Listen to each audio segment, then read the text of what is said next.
And a good Thursday morning, Birds fans. Appreciate you streaming in here on Birds 365. You've got Mac and Mac. That would be John McMullen and Jody McDonald. And John, just 1 year ago, we were doing a lot of talk today. A lot of talk about the Eagles getting ready to play the Kansas City Chiefs in the Super Bowl. Well, the Kansas City Chiefs are back in the Super Bowl, but the Philadelphia Eagles are not really even close. So we're still doing a lot of talking about talking. It's just not for an upcoming game. It's for upcoming seasons in the future and the like. Both Jason Kelce and A.J. Brown and Devontae Smith out doing broadcasting / media spots yesterday. No real moves for the Eagles, no new coaching hires, not even any rumors about who Kellen Moore and or Vic Fangio may be looking at to bring into the Eagles coaching staff going forward for next year. Maybe some talk down at the Senior Bowl, but we'll get to that. First things first, Jason Kelce, New Heights podcast. This time, kind of for me, bent over backwards to sing the praises of Nick Sirianni. Of course, Jason is a straight shooter, and he's not going to BS shoot. If he is truly leaning toward retiring, you can go ahead and empty both loads if you want. Who cares? You're not coming back. You're not playing for the guy again. If you really didn't like him, you could just fire away all you want. That was not the case. He talked up Sirianni pretty good. I saw the clip on New Heights from he and his brother talking about Sirianni staying as the Eagles coach. He makes it sound like, John, this new role that the head coach is going to have as a CEO is right up his alley, that he is a good in-game coach, situational football, and the team still loves him and trusts him. He sung the praises of the coach pretty good. You think he really believes that? Do you think that's him just being a good Eagle? What did you take of, at least for me, the Eagles center, which I still believe he will be again next year, going above and beyond to sing the praises of his coach? Not out of the ordinary at all. He's always sung the praises of Nick Sirianni. You know, it's interesting. I don't understand this. Oh, Nick Sirianni's going to be a CEO coach. He already has been a CEO coach. That's not the issue. That literally doesn't change. It's the pieces around him. But there's this weird narrative. And by the way, the Eagles are pushing it. That, oh, now he's becoming a CEO. He already was. That part of it isn't changing at all. So, and I know we got to ask the question, and, you know, it was awkward at the press conference about, you know, essentially office space. Like I said, what do you do here? And by the way, you thought it was a legit question. Oh, yeah, it's a legit question. Our buddy Tim McManus. Yeah, it's a very legit question because, again, the offensive part of it, Nick was pretty consistent. This is my offense, no matter what, blah, blah, blah. Jody McDonald can run it. It's my offense. No matter who, as long as I'm here, it's my offense ad nauseum. And then it became our offense. I said it's one word, my to our, but it speaks volumes. That's what I wrote at the time. And that's the difference, and the all the nebulous and moving parts around him. So the CEO part, the leadership, the connection with people, this shouldn't be news. This has been going on since his first season when he handed off play calling to Shane Steichen. That part of it doesn't change. The part of it that changes, again, is the pieces around him, some of the power he has, and we have to see how that unfolds. But clearly, all I can say is around the league, the belief is he was ordered to fire certain people. And I don't think that's ever a good thing. And, you know, you mentioned the coaching staff, and we'll see. There was a bit of news. Devontae Smith let it slip. Now, it's not confirmation, but evidently Chad Ochocinco, who for some reason has latched on to Phil. I still don't understand. He's very Philadelphia. He loves Philadelphia. Yeah. I don't know where it comes from or what. He doesn't have a history here, but whatever. Evidently, he's been lobbying to join the staff as the wide receiver coach. And Kay Adams asked Devontae about that. And, He said, "I love Ocho, man. I'm excited Amo, Aaron Moorhead is here, so I'll go with what we have. I'm excited he's still with us." Now, that's not confirmation, because, they're not in the building now. He's still with them today. He might be no longer with them by this Well, afternoon. Kellen Moore isn't even officially announced as offensive coordinator. So once they get Kellen in the building, he might want something different. So by no means is that a confirmation.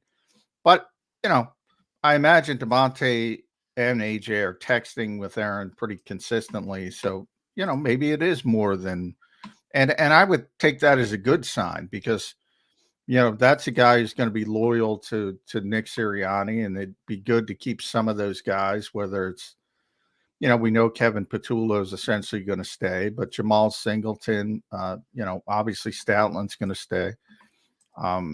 Maybe Jamal as the assistant head coach, as well as the running backs coach. I think it'd be nice to have a little bit of ecosystem of people he trusts.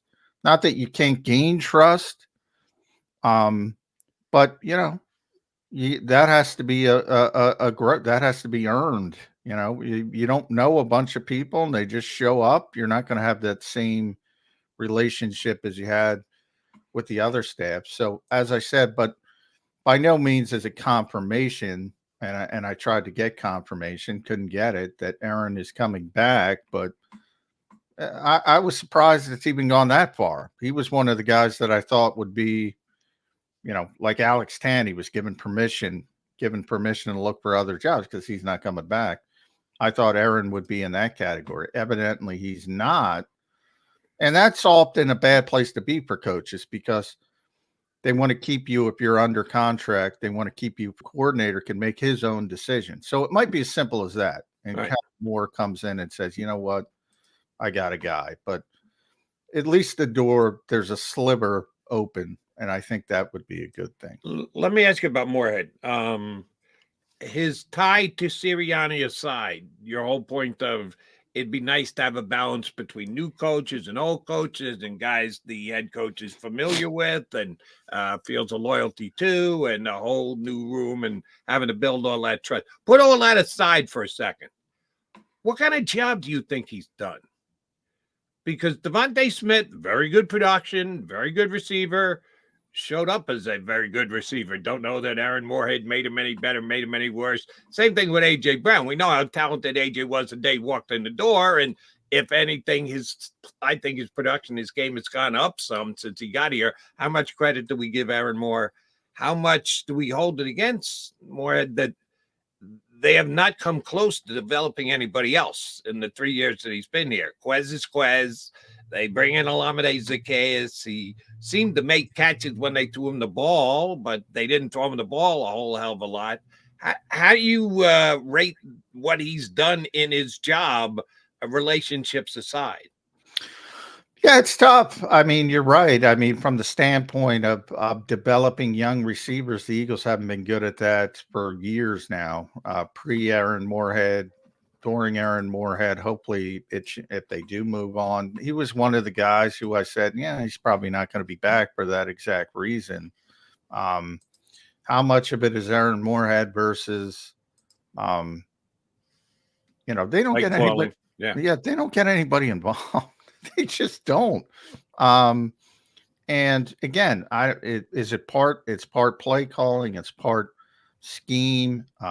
Nick says all the time it runs through AJ, Devontae, Dallas, as it should, but other people have big time playmakers and they manage to get somebody else involved occasionally. How much of it comes down on the quarterback? I don't know. So it's tough, but they should know how he's doing in practice and whether, I say, position coaches, it's about getting a player a little bit better.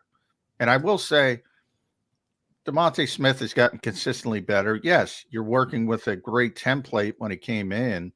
A.J. Brown has had career seasons back to back. As good as he was in Tennessee, he wasn't this good. So he's gotten better.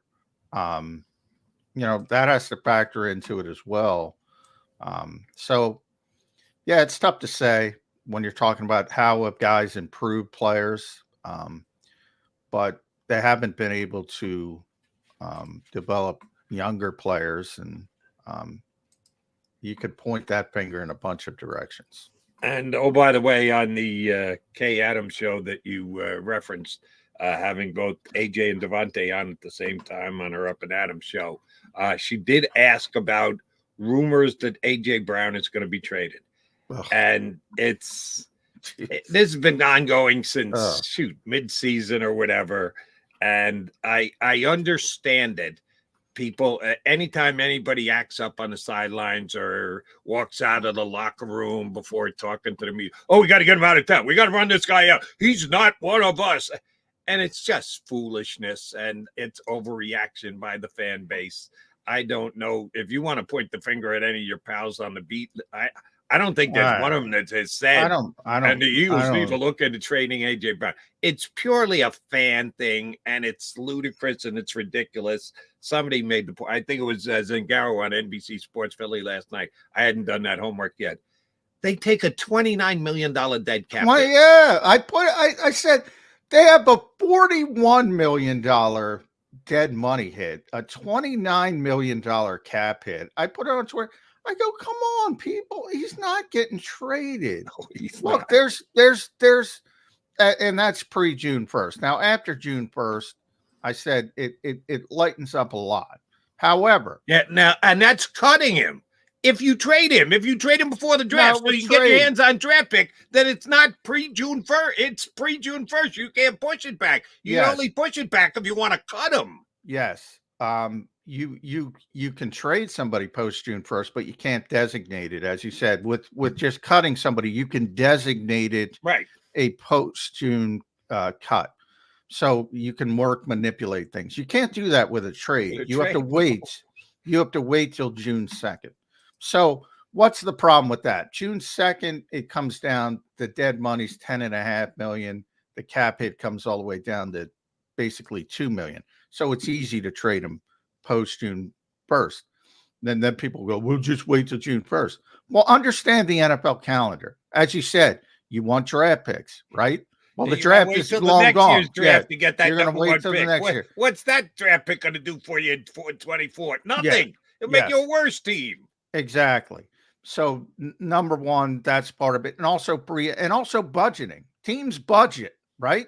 Free agency is in March, starts March 14th or whatever, March, somewhere in that range. They budget all their money, and then you want them to bring in $100 million receiver on June 2nd. Now, you never say never, because this is such a talented player. And if he does one out, which he doesn't, I've told people the social media stuff was about his mental health and people trolling, and he's trying to get away from it. And he said that, he confirmed that, and I'm glad he confirmed it on the record. That's what he told me. That's what he told beat reporters. That's what he told the Eagles PR staff. It had nothing to do with the Eagles, had nothing to do with football, it had to do with his mental health and getting away from the cesspool that is social media, which I applaud him for. And he's had some issues in the past. So that's good for his own well-being. Had nothing to do with the Eagles. Now, long-term, and the legitimate process is at some point, Devontae's going to have to get paid as well. And then can he pay two receivers? That's a legitimate question, but that's for 2024. That's not this season. That's not this season. You don't have to worry about that leading into this season. It's going to be a handful. Howie's going to have to work some cap magic to make that work if they want to go forward past this year with both guys. But they're worried about this upcoming season. Not $29 million cap hit. If you want to trade him for draft picks this year. Not happening, people. He is McMullen. I am McDonald. We see that John Stolnis has jumped into our Get Ready Green Room. Our friend from Bleeding Green Nation and the Eye on the Enemy podcast has not been on since the Eagles season came to an abrupt halt. So we get Johnny Stolnis up next here with us on Birds 365.